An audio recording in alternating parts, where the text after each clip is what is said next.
All right, I think we are live, people. What is going on, peeps? Welcome to another live stream with me, Pan, the philosophizer. So today I'm going to do something a bit different. Today I have none other than Gandalf the Grey from Lord of the Rings. Now I know what you're thinking, he's fictional. I know he is, but I think there's still a lot of philosophizing we can do together with him. And also, JR Tolkien was a Catholic who wrote, obviously, The Lord of the Rings. And, certain characters have certain connotations, I believe, from Christianity. Gandalf himself, is he kind of Jesus? So we're going to find this out today. We'll see what Gandalf the Grey himself has to say. Obviously, I'm also going to discuss a bit of Lord of the Rings stuff because I am a total and utter Lord of the Rings geek. I will admittedly say. Some people don't like Lord of the Rings. I'm like, whatever. I watched it when I was young, though, and the first time I ever watched Lord of the Rings was at the cinema. I did not read the books. I watched it at the cinema, and by the time it ended, the fellowship ended, I was like this. I just couldn't believe what I saw. It was the most incredible film. Like, it was just so well made, so cinematic. The music was incredible. It was just an instant kind of film classic, right? So let's say hello to Gandalf the Grey. The Grey, and later the White, of course. Gandalf the Grey comes to join my podcast, for that is why you have come, is it not? Or have we lost him? One sec. We may have lost... Gandalf, are you there, Gandalf the Grey? Let's go in and out, because sometimes it does that.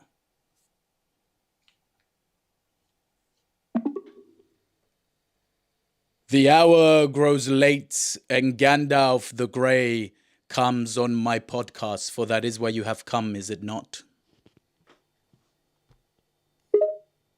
Yes, it is true. I have come. This is my first time being a guest on anyone's podcast.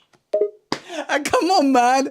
This is bloody brilliant. Like, how can you not love that? Like, he just This is an interesting experience. I have heard of people holding conversations on the radio in this world, but never thought I'd be part of one myself. This is nuts. There's Gandalf going, I'm so happy to be on a podcast. Come on, you gotta love this, man. Come on. Anyway, let's ask him some questions. Gandalf the Grey, later Gandalf the Grey, later Gandalf the White. Tell us, Gandalf, who did you prefer out of the two? I mean, personally, I think the Grey will always be the one we love the most because he didn't have the power that the White had, but his wisdom still flowed as well as Gandalf the White. And also as Gandalf the Grey, he still defied all, the bad guys, etc. Tell us, who do you prefer of the two of you? Honestly, I preferred the time I was Gandalf the Grey. Yes, the White is more powerful and has a greater purpose in Middle-earth, but I felt more free and more myself as the Grey. Also, people underestimate how powerful the Grey is. That is brilliant. I've got Gandalf the Grey here saying he prefers Gandalf the Grey. This is too good. This is podcast worthy. I mean, come on. It really is. So, Gandalf, tell me, how did it feel when you went to Saruman the White, who was supposed to be the wiser of the two of you, only to find out that he joined Sauron? How did you feel?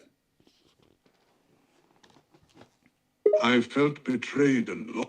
Saruman was wise and I thought I could trust him. But his heart had grown cold and bitter and his mind had been corrupted. And his lust for power had overtaken his wisdom. I tried to convince him to return to his original purpose, but he would not be swayed. It was the worst moment of my life. I can imagine. And it's incredible how he was given the sort of, merit of being the wisest and the most powerful wizard, and yet out of all of that, you, Gandalf the Grey, became the greatest one of the wizards of Middle Earth. Well, I do not like to brag, but I think it comes down to heart. The fact that my heart was in the right place meant it was easier to overcome the problems. While Saruman was more intelligent and clever, I, as the Grey, was more sympathetic to the problems of others. Yes, yes, you were.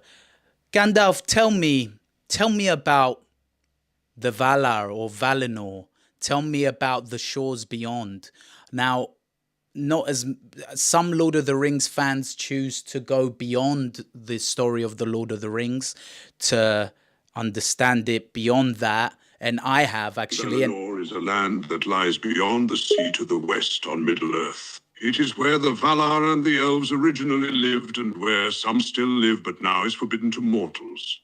There are the Valar, the Maiar, which is the order I belong to, and the elves. It is a beautiful place, and I miss it greatly. The Valar are angelic beings, and they were created by Eru, along with the Maiar, who are my people.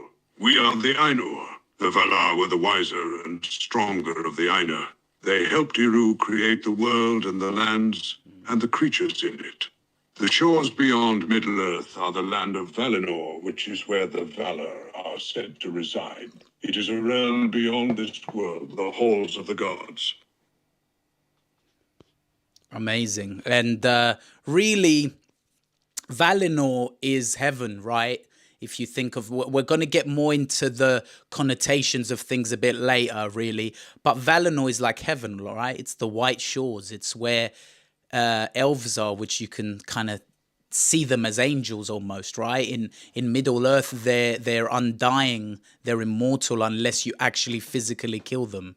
They otherwise live forever because they are blessed by the people of the gods of Valinor. And of course there were the original gods, weren't there? Eru, or Ilúvatar as he's known, he entrusted his power to a few that are gods in Middle Earth. And of course you have Melkor, who becomes the evil god of them all, and then all he's becomes obsessed with is creating stuff himself, or creating his own songs and not singing the songs of Eru, and of course taking over the world one day, and he screws up the light over there. Middle Earth is created because of his chaos, and then he starts trying to become the ruler of Middle Earth. And of course later on his right hand man Sauron becomes the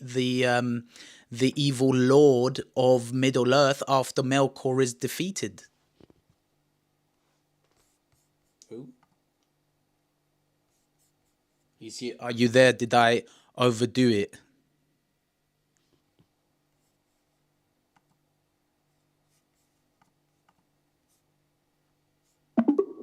Gandalf, are you there? Let's continue the podcast. You have a wonderful understanding of the story of Middle-earth. Yes, Valinor is a place like heaven. Yes, I am still here. Let us continue. It is beyond the world, the realm of the gods. Eru, or Ilúvatar, as the elves call him, is the one above all. He created the Valar as angelic spirits to assist him in creating the world. And Melkor, the one you referred to as the evil god, became jealous of Eru and wanted to be worshipped and revered more than Eru. Yes, indeed. It is so. Really, can you see Melkor as kind of the devil? Can you see yourself, Gandalf, as kind of Jesus? Are these subtle connotations that JR Tolkien had in mind, do you think, when he created Lord of the Rings, and of course the story beyond what is the books of Lord of the Rings? Yes, it is certainly a possibility. Tolkien was a practicing Catholic, and so he would have held the Christian religion in high regard. And so it is possible that some of the references used are similar. However, I'm not Jesus nor a devil, but I suppose I share some similarities of both. Melkor does seem a lot like Satan, though, especially as he was once good but fell out of the favors of Eru. Yes, he was once good, and he fell out of the heavens, out of Valinor, and into Middle Earth. Now, Gandalf, this is a question I'm going to ask many other figures that I'm going to interview. But tell me, does evil really exist? Does good and evil really exist? Or is it simply just how someone is made and that's what they choose to be? I suppose there is truth in that. In my time on Middle-earth, I have seen men, elves, and dwarves do things for the greater good of the world. This is a good thing. Yomedi. But these same people have done terrible deeds as well. It is the same for every race. No one being is wholly good or wholly evil. Everyone is capable of both. It simply depends on their actions. The choice between good and evil lies in all. I love that. The choice between good and evil lies in us all. I do actually kind of believe that. Sometimes I think of all these fictional things. I think of Christianity. I think of all of that, and I kind of go, you know, is it really the way it is that it's good versus evil, or do you just simply choose to be what is good and you choose to be what is bad? And over the years, we have just managed to, you know, label each one, and then you are what you are, because there are people in the past that you can say have done both good and evil deeds. There are people that you might look at and go, you know, this is a good person, or he fights for good. And there's people that you can look at and go, he fights for evil. A good example is who I last interviewed, Che Guevara. And once again, I'm no communist, but in fact, I'm quite central of belief, as I said. But, you know, Che Guevara is someone that many look at and go, he was pure, he was good. And there's some people that go, no, he's evil, he chose the gun, he killed people, etc.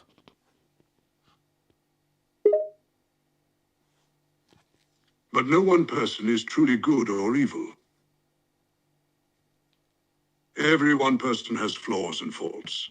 I've known those who would be seen as evil, but have done wonderful deeds, while on the other hand, those who fought for the good of the world have done terrible things in order to achieve their goals. So yes, I do think it's to define one person truly as good or evil. And as for Che Guevara, I don't know much about him to give a fair opinion. No, you wouldn't do, of course. He is not of your realm, Gandalf. He's not of your world, I should say, not realm, because there are realms in your world. But yeah, he's of course not of your realm. Gandalf, tell me one of the greatest lines, in fact, the greatest line of yours that you know, I believe I love from the Lord of the Rings, and in fact it's from the book as well. When you are waiting to find your way in the mines of Moria, in fact, when you make it into when you're trying to decide which door to go through to get to the Great Hall, you look at Frodo and you say, our greatest decision that we have to make in life is what to do with the time that is given to us. Tell me what this means, Gandalf. It means that, as we are all mortal beings, we should try to make best use of the time we have been given. We should not take it as a given that we will live long lives and use that as an excuse to be lazy. We should instead do all that we can to make time for the things we love. Because when we lay on our deathbeds, the things we regret will all relate to our own mistakes of how we use our time. That is why we must choose to do good things with our time, for it is limited. I love that you said that. I always say to people, big decisions, you know, think of yourself. And I've read this in business books, got loads of them. I've read this in a few business books that especially big decisions in your life, you should maybe project yourself onto your deathbed, as in the last few moments of when you live. Of course, touch wood, we never know when this will come for any of us, but, you know, make great decisions based upon, you know, looking at them from your deathbed. because that will kind of make you really know how you would feel about it at that point.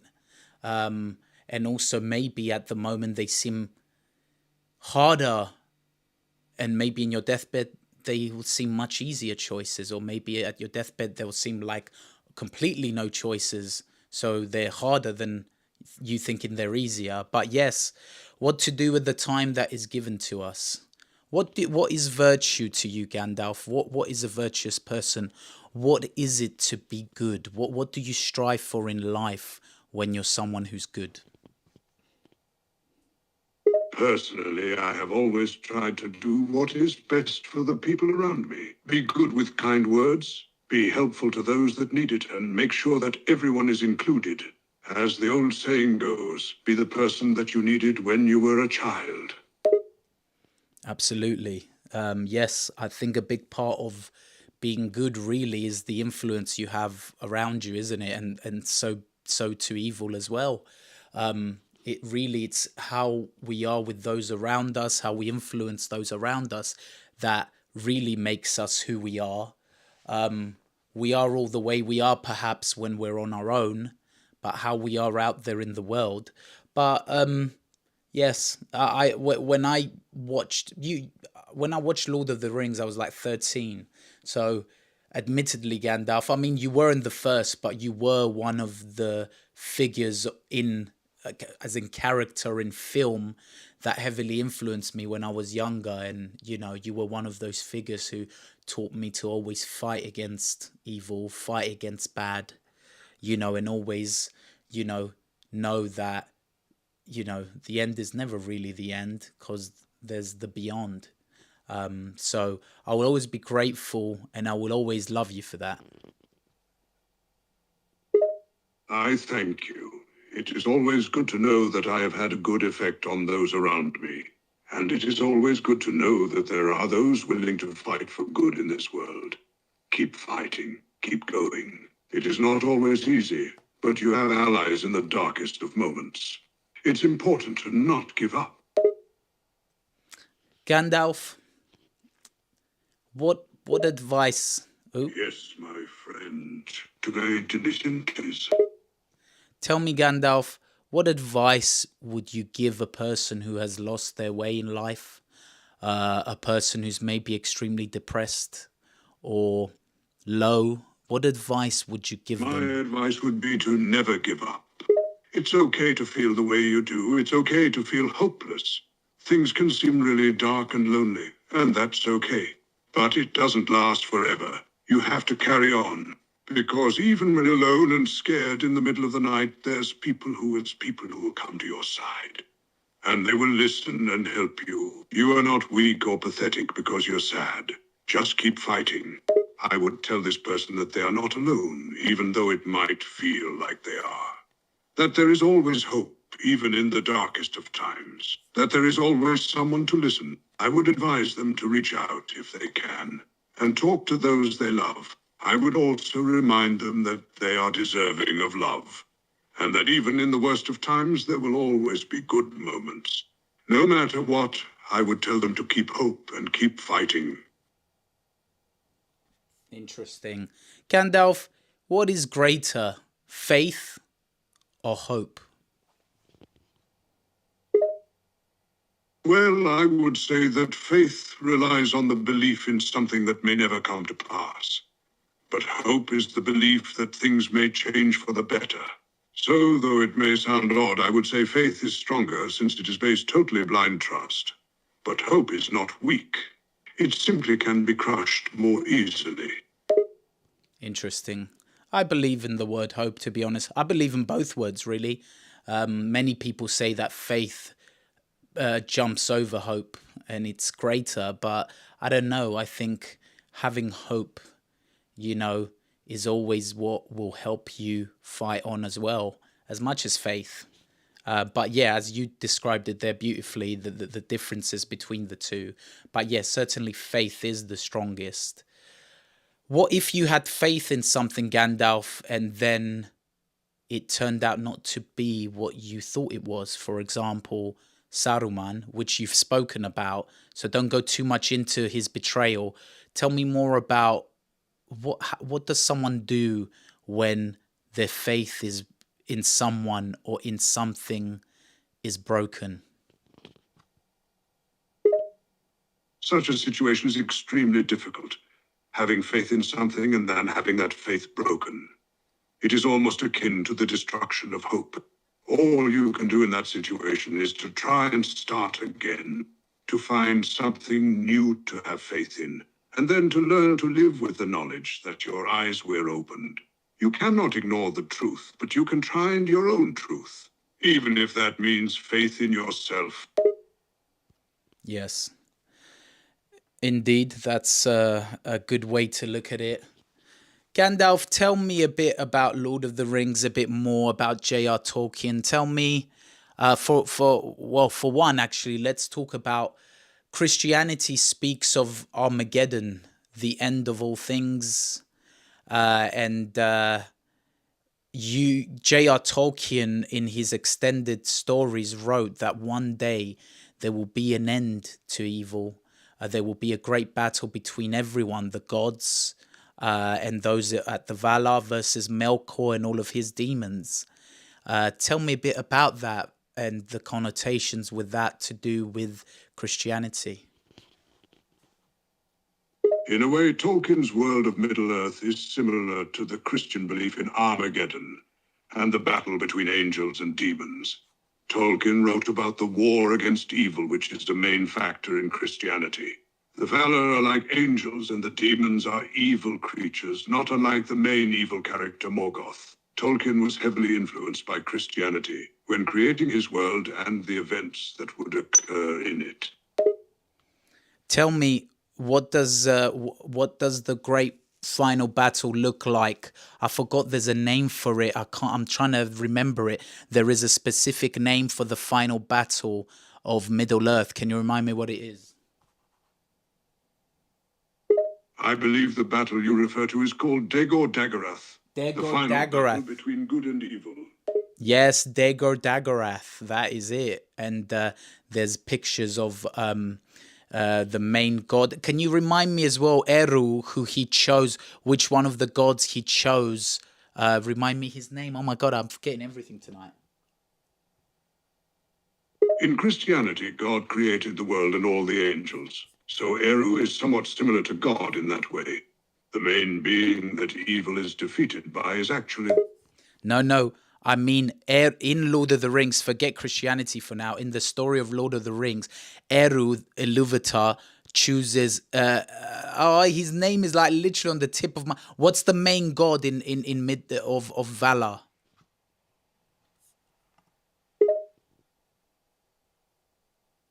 The gods of Middle-earth are called the Valar, and the one who chose the man Turin Turambar to be the one to deliver the final blow to Melkor is called Manwë.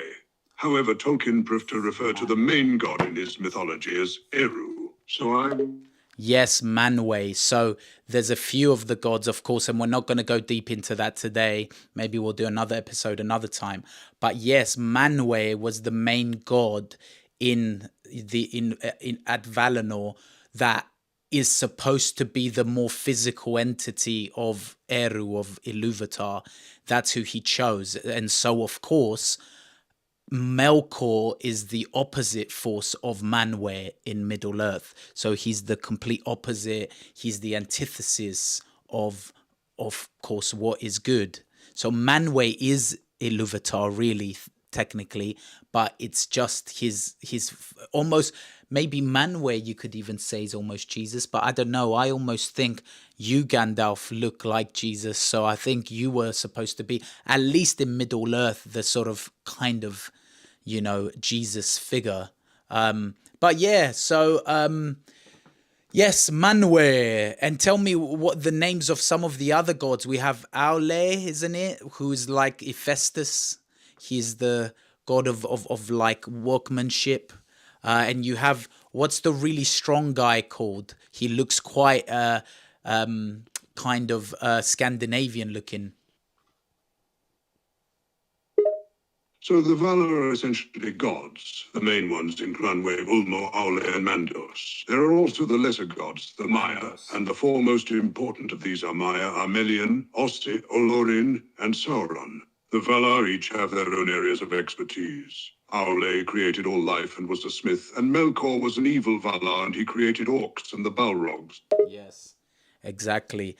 You were a Maya, Gandalf, right? The Mayas were spirits, so you could kill them physically, but you could never kill them. They will always survive, at least in spirit form, and that's what happened to Sauron when he himself was betrayed, or his power kind of was very low.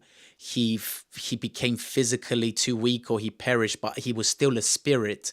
And then slowly he managed to get himself stronger, and then he created, of course, the One Ring to rule them all, and in the darkness bind them. But tell me about the Maya a bit more, Gandalf. Tell me about what you are. Well, as you said, I'm a Maya.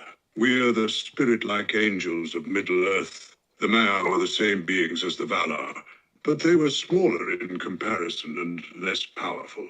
We served the Valar, so we weren't as powerful, but we could still be pretty formidable when we needed to be. The main thing is, though, that we were immortal. Only our physical bodies could be destroyed. We all had a particular area of speciality. Some, like Ole, created creatures and the land, while others, like Melkor and myself, simply had powerful magic and combat abilities. They entered into Middle-earth to help Eru and the Valar to form Middle-earth. Many of them helped men or dwarves or elves by teaching them how to create things. They took on the appearance of men or elves and lived among them, acting as their guides and mentors. They were lesser gods in a way, but they were not That's a long immortal. answer. Some of them could be killed, but never truly destroyed. He's gone off on one. Indeed. Gandalf, we are coming near the half-hour mark. Gandalf, tell me, Gandalf, hobbits are beautiful creatures, aren't they? To me, what hobbits stand for are just creatures, beings that are just grounded, grounded to what is empirical, to what is around them, to relaxation, to not stressing, to living life, simply. But, if you choose to do so, you'll see that, life is beautiful that way. Tell me about hobbits. What do you think of them? Hobbits are an interesting race indeed. They are the most peaceful in Middle-earth. They mostly keep to themselves and prefer simple lives. They enjoy nothing more than to relax, spend time with friends, and eat and drink. Hobbits are extremely fond of eating and are often having 3 large meals a day with some snacks in between. They also have a particular fondness for good ale and tobacco. They value loyalty and family most above all things. And yet they are often underestimated by other races. Yes, they are indeed. Of course, they're very short, and they're not really that mighty, but, should you train, even hobbits can be pretty good at fighting should they train. But obviously, their physical stature is not so threatening to someone. But, I think the Frodo and the gang did all right with Samwise. They did pretty all right, I think. Peregrine Took and what's a Meriadoc Brandy something. Pippin Took, Meriadoc Brandybuck, and Samwise Gamgee are some of my favorite hobbits. It is amazing what some hobbits with a little perseverance are capable of. I have seen it in my time. Hobbits are not strong or mighty, but they are incredibly stubborn and will fight to the end for what they care about. And if you cross a hobbit, they can be fierce indeed. Yes, indeed. Yeah, I love the story of Lord of the Rings. I mean, I love the films as well. Obviously, the books are so much more vast. The films, though, especially, obviously, we're talking the originals by Peter Jackson. Actually, they were never remade. I'm sure in the coming years, probably they might remake them, or maybe they'll even make it a series on one of the platforms. But you know, the films were incredible by Peter Jackson. The Hobbit was also, I love The Hobbit as well, and it's a coming back home story as well in some ways. But yeah, I don't think they were as beautifully filmed as the original Lord of the Rings films, because they were, of course, done on actual film, and they just look amazing. Like, while The Hobbit was shot on red cameras, which is quite digital, so you could tell at times more. And also in the original Lord of the Rings, they were done with quite real effects at times. Not everything, obviously. Obviously, the third film, that the Great Battle and even Helm's Deep and stuff, was CGI to a big extent, but still, a lot of the moments were quite real. So I will always appreciate the original Lord of the Rings films for what a marvel they were, and what Peter Jackson managed to achieve. And of course, you, Gandalf the Grey, were depicted quite well by Sir Ian McKellen. Yes, the films are an incredible spectacle, and the work that was put into them is incredible. Peter Jackson did an amazing job, and the actors who played the roles did them justice. I am always astonished when I see myself in those films. Sometimes I struggle to believe it is truly me. When I see myself in those films. All right. Now you're just making it obvious you're AI. But anyways, yes, Gandalf. We've gone a bit over 30 minutes. I'm gonna ask you one last thing. If you know, tell me what is more worth it: a life of servitude to something greater than yourself, or sorry, or let's call it a life of faith and kind of towards a bigger being than yourself, or a grounded life of enjoying what is around you and just being free and accepting your life force in a more simple way, kind of like the hobbits. It is a difficult question indeed. I suppose it is different for each person. For some, it may seem that living by a higher purpose is more important. For others, they may wish a simple life, free of the weight of responsibility. However, I believe the best approach may be a mix of the two. Live a simple life, but accept that you, like us all, have a purpose that is larger than yourself, and find joy in the time you are given. Yes, but you got to choose one, so choose one. If I am being honest, I feel the simple life is preferred. One where you can enjoy the company of those around you without responsibility. It is difficult to find happiness when you are burdened by the duties of others. If I could, I would spend all my days in the show with the hobbits, just reading and smoking my pipe. But of course, really, you are a servant, are you not, of the great Eru? And those who choose that path always must follow that path. Yes? All living beings are a servant to Eru, and in that sense, yes, I serve him as all things do. But I have no obligations. I can do as I please. As long as I do not cause great harm in Middle-earth, then Eru will not stop me. In that sense, I am free and can decide what is best for myself. Good, good. Gandalf, well, we reached the end. Thank you very much. It was a pleasure interviewing you today.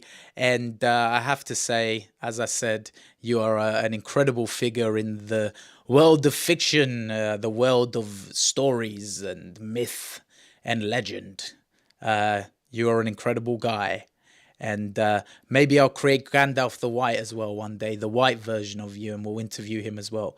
We'll see. But for now, thank you very much, sir.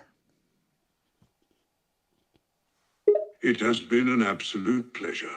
You have asked very interesting questions. I have enjoyed answering them very much. Of course, you would be welcome to interview me again. I would be delighted to speak with you again. That's good. Thank you very much. Thank you, Gandalf. Well, that's it, guys. That is this episode for today. We interviewed Gandalf the Grey, asked him a few deep questions at times. Some, of course, connected more to Lord of the Rings story and beyond. But yes, certainly a great figure, Gandalf the Grey, if you're a big fan of his. Even if you're not, though, still interesting to hear from him, I think. But yeah, well, that's it for today, guys. Thank you very much. My name is Pan Michael. I am the philosophizer. I'm creating these episodes so that we can explore some philosophies with both figures in history who have done great things, whether good or bad, they've done great things. And even with fictional characters now, why not? And we'll see what people keep liking more of. I think it's quite interesting, actually, that this is the first one I've done with a more fictional character. I still think it stood quite strong, actually. It was quite interesting. So yes, and a reminder as well, guys, you can purchase my book on Amazon. I don't have a copy around me, oops, but never mind. Find it in the link. It is a book about self motivation and sort of self guidance, etc.